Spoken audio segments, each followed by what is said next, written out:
Thank you, Alison, and thank you, Professor Lamy, for that thorough overview on the current state, the challenges and the future directions that liquid biopsy can take. It's now commonly accepted that liquid biopsy will become a clinical tool to improve our patients' health outcomes.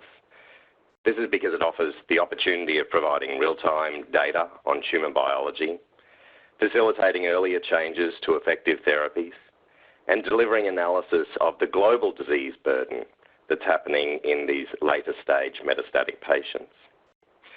And there's the opportunity of reducing adverse events by minimising repeated biopsies, resolving the issue of undetected resistance, and overcoming that heterogeneity in the disease.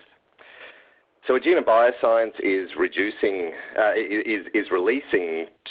paired tumour and liquid biopsy panels right now using our new iPlex HS and UltraSeq chemistries for colon and lung cancer. It's the liquid biopsy panels that I will be describing for you today and showing you evidence of some of these studies that we've been doing with our collaborators across the globe. So these are the challenges that I believe there are for clinical laboratories when analysing solid tumour tissues. When analysing a tumour tissue sample, there's frequently very limited sample quantity. Preferably, our surgeons are taking small core biopsies to minimise adverse events in our patients. And these small biopsies are put into formalin-fixed paraffin-embedded blocks. This significantly limits the amount of available DNA sample, but also gives us a highly variable sample quality. And today we're no longer looking at one marker in order to do our clinical workup. We have multiple analytes that we wish to analyse to select from an armoury of effective therapies depending on the DNA changes in the tumour itself. We have the challenges of tumour heterogeneity and the frequency of those cancer cells in a background of normal cells. Invasive biopsies are rarely repeated, so they're a single point in time. And in metastatic disease, we're only sampling a single site. Now, all of these challenges will be benefited from a sensitive and accurate detection technology such as Agena's mass array system. However, I can further characterise them. These first three challenges will rely on very robust, short amplicon, highly multiplex technologies that utilise a very small amount of DNA input.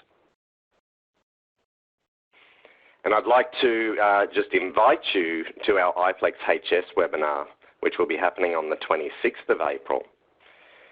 Now, this is a webinar on our new solid tissue panels for colon and lung cancer, and we'll be having clinical data presented by Dr. Bobby Sutton from the Medical Foundation, and I'll be describing the analytical details of our new panels and our new chemistry. Specifically, the minimal amount of sample input that we're achieving with a single PCR protocol, our completely automated reporting process, and with this chemistry we're delivering a 1% limit of detection for solid tissue analysis. We're not here to talk about solid tissue analysis, we'll talk about that in a month's time. And these bottom three challenges, the heterogeneity of the tumour, the fact that it's an invasive biopsy and rarely repeated, and that metastatic disease when only sampling a single site means you're not snapshotting the entire global disease in the patients. These are the opportunities that no matter how good you are on tumour tissue won't be overcome, and they're the opportunities for liquid biopsy. So why do a liquid biopsy? Well, as I mentioned, it's a real-time analysis. Cell-free DNA is cleared with a half-life of somewhere between 15 minutes and 2 hours, and we can argue which one it is. There's a lot of conjecture about it, but whatever it is, it's short. So this really is a real-time analysis. Now, in some patients, a tissue biopsy is not possible, or that tissue biopsy is lacking sufficient tumour cells or has insufficient quality in order to do a molecular analysis. And this is an opportunity for liquid biopsy to rescue these patients. And ultimately, we'll advance through doing clinical research studies to look at the effectiveness of our therapies for those patients.